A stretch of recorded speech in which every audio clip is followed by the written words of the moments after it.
And I've got one more question, and if there's any others, we can ask those. Tell us a little bit about you've got a new book coming out?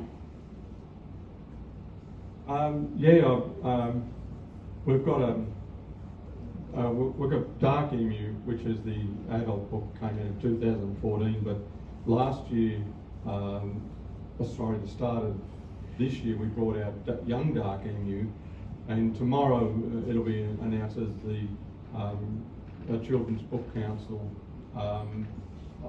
as the award-winning book for 2020. So it means that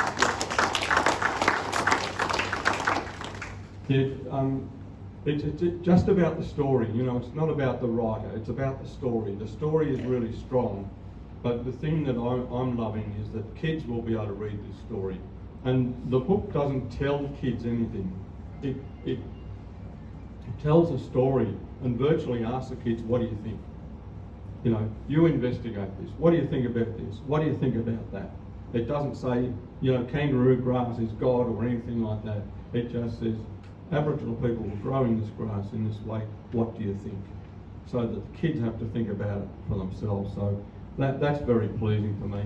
I've got a novel coming out next year, the start of next year, and it's going to be a real page turner. It talks about the preponderance of violence in the world. You can imagine what a thrill it's going to be to read it. But you know, that really goes to the heart of you know, what I've learned in my life is that violence is so destructive, world wars are so destructive, hate and selfishness are really destructive. And what is it in humans which leads us to that kind of behaviour? And you can read about it in the newspaper every day. But what was it in Aboriginal society?